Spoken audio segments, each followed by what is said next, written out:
Živijo, danes si bomo pogledali, kako rešiti težavo, kadar imamo kakšno veliko datoteko za poslati. Zdaj, dosti ljudi pozna spletno stran WeTransfer. WeTransfer je super, če pošiljate nekaj do 2 gigabajta. Se pravi, WeTransfer, če si pogledamo na sami spletni strani. WeTransfer je torej tale spletna stran, kjer enostavno vržete noter datoteke in potem ostanejo noter 3 dni, mislim, da zdaj po novem so spremenili, da je 3 dni, se pravi, če se ne želite registrirati, ampak omejitev je, kot rečeno, 2 gigabajta. Zdaj, kar enostavno tukaj naredite, je, da pač primete datoteke in jih pač vržete noter.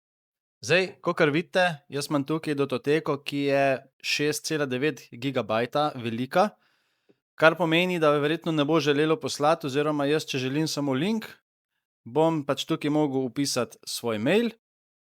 Tukaj imamo potem neke opcijske možnosti in dam get link. Ampak kot vidite, mi tukaj napiše potem napako, da pošiljamo eno zelo veliko datoteko, torej približno 7 gigabajtov, in da nam maksimum, kar nam omogoča, je 5 gigabajta. Se pravi, 5 gigabajtov je nekje maksimum, če pa želimo, pa lahko dobimo pač free account, da bomo to poslali, ampak še zmeraj je omejitev 5. Zaradi tega je boljše, če najdete drugo rešitev. Brez registracije, brez da date kakršenkoli mail, je dobra spletna stran fex.net. Se pravi, greste na to spletno stran fex.net in tukaj isto date samo noter datoteke. Tukaj je omejitev 10 gigabajtov, se pravi, da v tem primeru jaz nimam nobene ovire, se pravi, samo dam noter, dobim link in bo zadeva sprovedena. Zdaj bomo pač naredili z neko manjšo datoteko, samo zato, da vam lahko pokažem. Se pravi, tukaj zdaj noter sem dal datoteko, ki jo pač nalaga, ta datoteka je pač manjša, ampak samo, da boste videli. In tukaj imate potem link in si potem lahko iz tega linka, se pravi, ko nekomu pošljete, ta link si pač zloada dol. Se pravi, v tem primeru, če gremo na ta link, bo imela torej oseba to datoteko not in si jo pač prenese na svoj računalnik. In tudi čez 6 dni, kot piše, 6 dni pa 23 ur, se pravi 7 dni, bo to izginilo dol, se pravi, se bo avtomatsko zbrisalo. V primeru, da imate datoteke večje od 10 giga, imate možnost, brezplačno možnost na isti platformi, se pravi fex.net, da se pač prijavite in če se prijavite s svojim pač gmailom, z nekim svojim računom,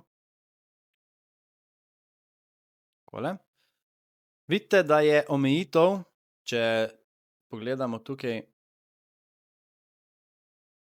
tarifs, tukaj nam piše, da imamo v testni, se pravi, da se po 7 dneh izbrišejo, imamo your current tarif je fex 50 gigabajtov, kar pomeni, da imamo 50 gigabajtov brezplačno. Lahko uporabljamo brezplačno, imate pa potem seveda možnost, se pravi, to je ta fex, ki je brezplačen, free verzija, potem pa imamo 16 gigabajtov za $1 na mesec, kjer imamo potem noter ravno tako omejeno, se pravi, ampak je potem 100 gigabajtov.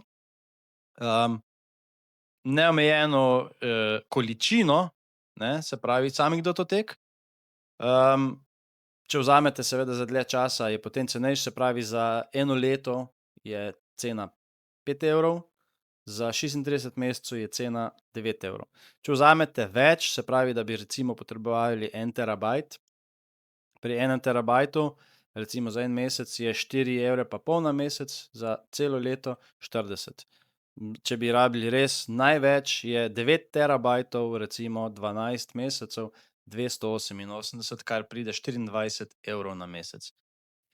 Tukaj imate potem neomejeno, 200 gigabajtov je potem limit, se pravi downloadable, se pravi, koliko lahko potegne nekdo dol, si prenese.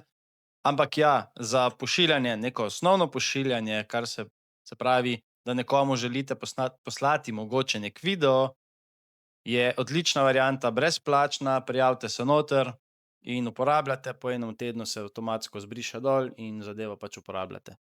Tako da ja, to je to. Upam, da vam je ta video koristil, upam, da si boste kaj pomagali s tem videoposnetkom.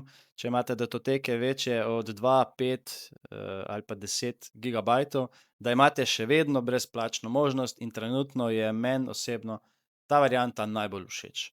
Lahko pa imate pač tudi, uporabljate Google Drive, ampak Google Drive je omejen na 15 giga, če imate brezplačno neki mail, ampak potem morate tudi sami brisati. V tem primeru pa nimate tega dela, se pravi, se avtomatsko samo briše. Tako da ja, to je to za današnji video. Hvala, da ste si vzeli čas in se vidimo v naslednjem.